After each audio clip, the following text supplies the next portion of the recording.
Hello, everybody. Welcome to our new episode of Rethink Life.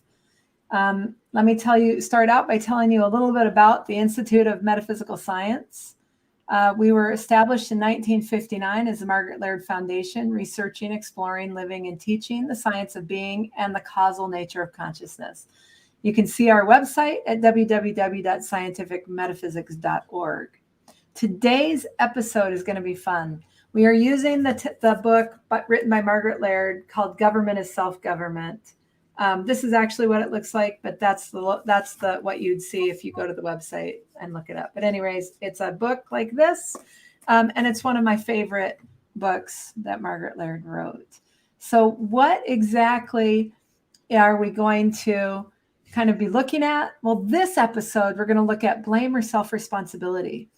Now, it may seem like to the smart folks, it's like, well, it's all self-responsibility. And that's true. But what I want to explore and what we're going to explore in this episode and in subsequent episodes is really governing ourselves, governing our own behavior, our own world, the whole thing. Because really often we look at things and we have easy scapegoats. Well, I did it because. And whatever the because is becomes the source of whatever you did, and you're at the effect of that or the victim of that, right? So I didn't do it because it was raining out or because something else, rather than you're the cause of your living. You own your world. So what we wanted to look at is really dive in and look at blame or self-responsibility and really distinguish it in a way that you understand the scientific view, the science view of living on a day-by-day basis around governing yourself. So welcome, Betty. Anything you want to add to that before we dive right in? Yeah, I think we need to recognize, like consciously, that without Betty, I wouldn't have a world. So if if I'm consciously present, I have a whole world of Betty being. And the reason I do is because there's this divine presence that shows up calling itself Betty, but actually isn't the thing that looks like Betty. That's like the front I use, the piece I use to play the game. But the being that's Betty is divine and whole and complete and totally responsible. Right. Whether I like it or not, from the Betty point of view, it's true. And when I don't live it as if I owned it, I'm a victim. But when I own it, I can move it around as I please. Right. And love every moment of it. Yep. And so some of the quotes that we want to start out with and just setting the stage. Every individual, by virtue of your reflective, God-constituted being, is fully self-responsible. Yeah. Now, we looked up what the dictionary describes as govern, and what we found is rule by authority, influence over, constituting law, and control. So that's what we found in the definition of govern. So human beings, believing there are many beings around you, so you're just one among many, in place of recognizing the infinite nature of existence itself, you limit your self-responsibility or your self-responsible presence in their mistaken belief in others. So in your own belief that there is a whole bunch of things going on out there that are separate from you, that's the mistaken belief in the others that are out there. How did I do with that? I kind of chopped it up, but go ahead and clarify that, Betty. Yeah, well, actually, each one is the world he walks through. And so we have this view as if there were others, many, many others. You know, people that we haven't met yet, but we see them on TV or in movies or something. But the fact of the matter is that without Betty present, there is no Betty world at all. None. So when Betty is present, the world she lives is uniquely hers. And that's true for every single person, every individual. If I live it as if those others out there had a place and an opinion and a judgment and a right to be and all of that, I'm living it as if I were helpless. I'm making myself a victim of my own belief about what I'm seeing. But when I understand that anything Betty does and anywhere she goes, she is seeing only her world. That's all that exists. I can't see what you see. You have a Kim world. Mm-hmm. And it looks like they interact from time to time. But the fact of the matter is that I'm always whole. And because I'm infinite in nature, like all divine being, that infinity shows up in human living in the language of many of this, many of that, many of whatever. But that many is my own infinite being presencing. I don't know if that helps. And in the Bible, in Ephesians, it says that ye put off the old man and be renewed in the spirit of your mind. And that you put on the new man, which after God or mind is created in righteousness and true holiness. Yep. We are either whole or we're living ourselves fictionally. Right. All right. So in moving this whole thing forward, we're exploring blame or self-responsibility. So we're looking at, are you pointing the finger to the others that are peopling your world? Or are you owning the world you walk through? Are you being self-responsible for your language world, for your being?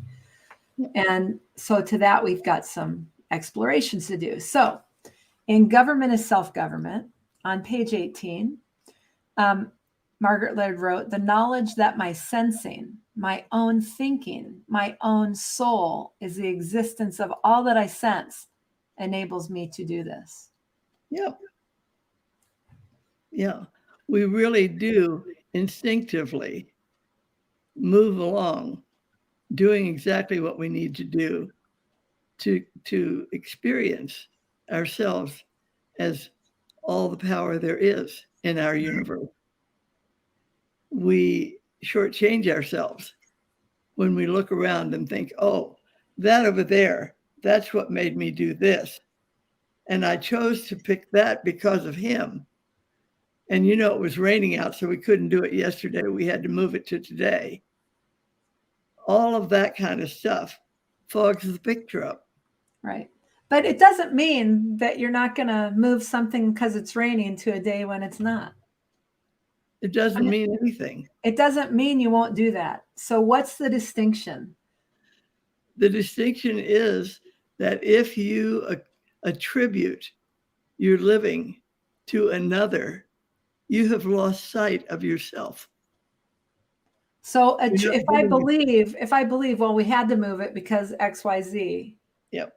And that's what's driving the show. Yep. And I've got no acknowledgement of the divinity shaping my ends, the divinity being me, that I'd be on the. It's being your source. Mm-hmm. Yeah. The thing of the matter of fact is that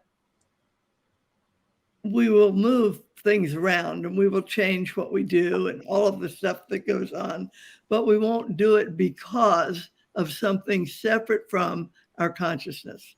Mm-hmm. You know, when something comes up, you say, oh, well, we're going to do it tomorrow. Or let's change that and do it next Tuesday. Right. Or I think I'll go, but I won't go today. You know, we can do all of that stuff, but we aren't going to do it because it rained or because my friend is coming to town and I don't have time or because. We're going to be responsible. We can change anything we want to because we want to change it, period. Because it's more convenient, period. That's because it's more convenient. It's another one, though. Well, they can be. Yeah. So I'm just saying, I just want to draw with. that distinction. Like, if you really think that it's something out there that's causing you to take action in a particular way, that's what gets you stuck. And that's the blame area. Okay. And right. And even in our society today, we have enough blame to go around. Everyone's pointing at everybody else of why the problems exist the way they do. Yeah. Yeah. It's all just crazy stuff, right? So in living ourselves divinely, we want to really look at, well, what's the self-responsibility? How do I govern myself, my world that I walk through every minute, not just when I feel like it, but all the time as a practice. So in Science and Health, Mary Baker Eddy says, the human mind is not a factor in the principle of science. Yep. It's not a function of what this thing thinks. That's the biggie. The human mind. You will always have, Betty will always have a good idea. She will always know exactly what to do next. But if she is listening, she doesn't let that run her. Right. Two-legged animals have stuff going on like all the time, chatter in their head. Right. So you just thank you for sharing, and then you listen, because the divinity that's present when Betty shows up is actually running the show. And if she'll listen, her responsible living will be a beacon of hope for everybody, including herself. Yeah. Yeah. Okay. And then also in Science and Health on page 252, Mrs. Eddy wrote, I am spirit. Man whose senses are spiritual is my likeness. He reflects the infinite understanding, for I am infinity. Yep. And that's not the I this, it's the I divinity, mind, truth, life, love, the God idea. That's why I use the word Betty when I talk about Betty. Right.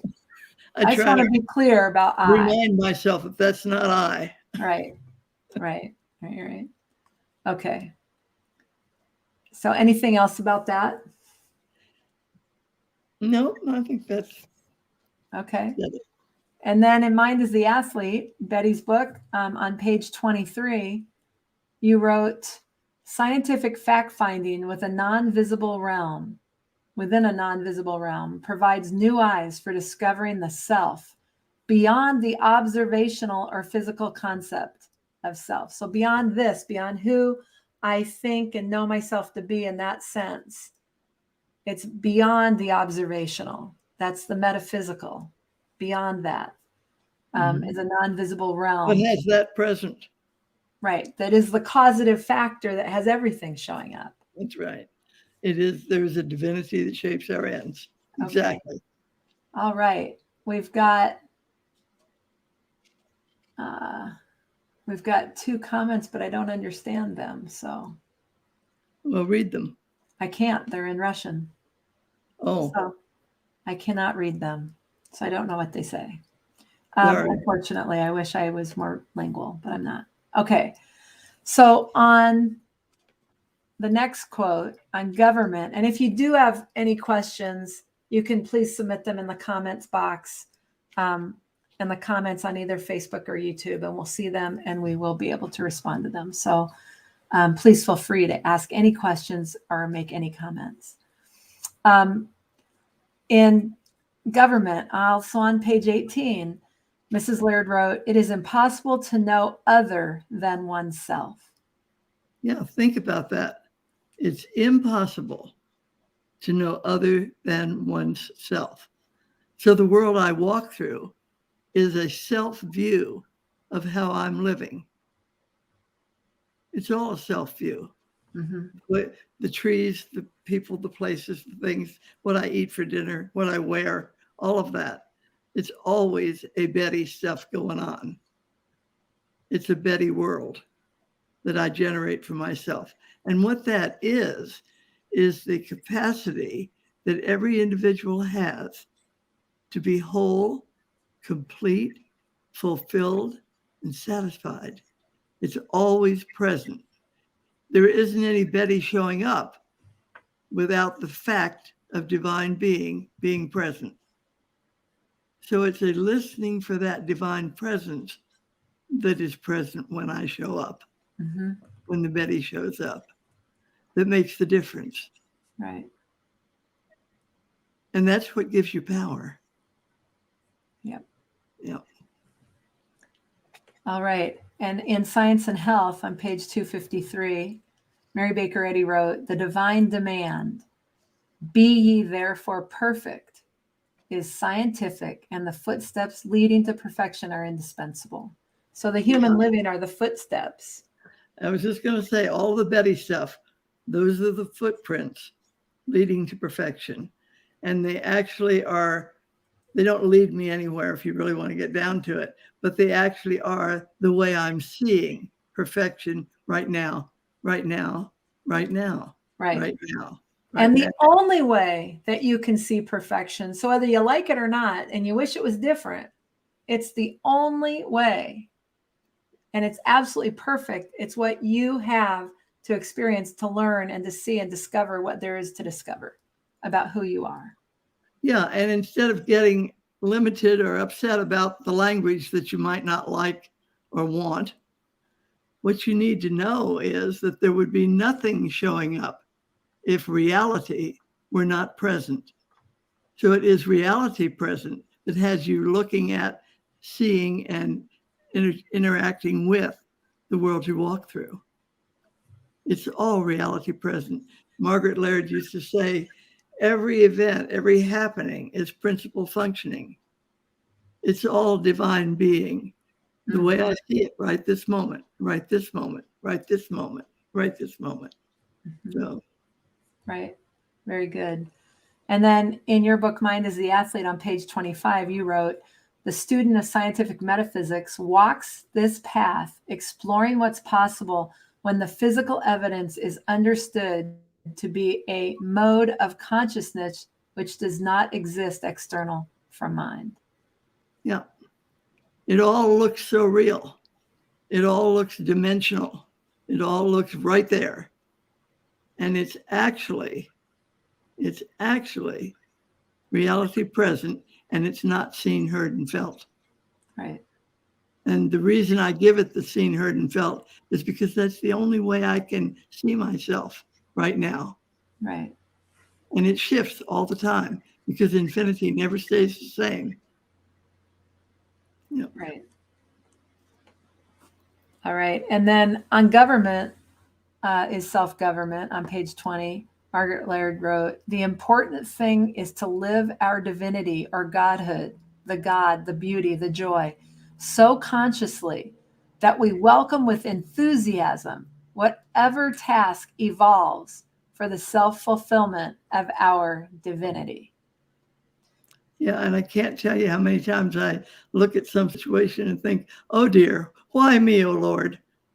Right. And I think, there's nobody else, Betty. Get busy. Right. It reminds me of this, of a joke. So I got to share it. So the difference between a dog and a human being. Okay, ready? A dog goes from failure to failure with no loss of enthusiasm. That's not the way that human beings work. So let me explain. So your dog brings you a ball. We have a dog and I love our dog. The dog brings you a ball and it's like, hey, you throw the ball and they have it in their mouth and it's like, come on, let's play. And you say, nope, not going to play. All done. Not doing that. And the dog eventually goes, okay, and drops the ball and goes and lays down, whatever. And then a few minutes later, the dog goes and gets the ball. It says, now are we ready? Now are we ready to play? And you say, no, not ready to play. And eventually they go, okay, and they drop the ball and they go lay down. Well, they can do this forever. And eventually if you play, they're like, yay. But what we do as human beings doesn't look the way we want it to look. And we think, okay, I'm going to try it again. So you try it again. Womp womp. And then, well, okay, I'll try it again. I don't know why it didn't work the first 3 times. So then you try it again. You see what I'm saying? We lose enthusiasm on the way that we go. And that's the interesting part, is that we think, well, it'll never work. But will it or won't it? And is the being present there having that show up? And if you listen, will you see pathways that open up for you? And all you have to do is take that step. So it's discovering, it's curiosity, it's all of those things, not just demoralization and hopelessness. Right? That characterizes the distinction. And our human living tricks us, because in that interchange, in that interaction, we actually think the thing we're looking at can make a difference. Mm-hmm. And it can't. Right. It's only the divine being that sources all of that makes a difference. So when you stop listening to that, you're home free. Right. You can go on forever, because it's all divine being functioning perfectly, displaying perfection. Right. Instead of getting sucked into the picture and what you hear on the news and all the stuff that you read, what is it that governs who you be each moment? And it's not that over there, and because this over there and the injustice of it all, or whatever you have going on, that ain't it. That's the picture informing you. That's not you governing yourself. It's you being reactionary or blaming something in your world, right? Like, and I get it. It's like, so I remember I'll get up early and I'll turn on the TV and watch the news early in the morning. And then I'll be all spun up about something, and Mom will come out, because I'm out here in San Diego right now. Mom will come out and say, now that may be the way it looks. And I go, I know. It's not the way it is. And then I can relax and I can think, so why does this have to look this way? And I don't know the answer to it, but I do know that I have choice in the governing of myself and my world. And I can walk right on. And I don't have to get tied into it all. Yeah, exactly.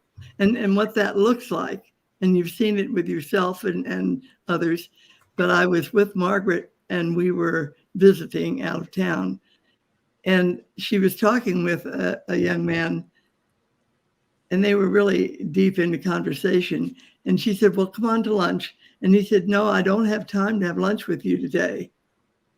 And she said, all right. And on we went. We were walking across the street to the dining hall. And as we were walking and the conversation continued, he spoke up and said, I beg my pardon here. He said, I do have time to have lunch with you. I just didn't know it until right now.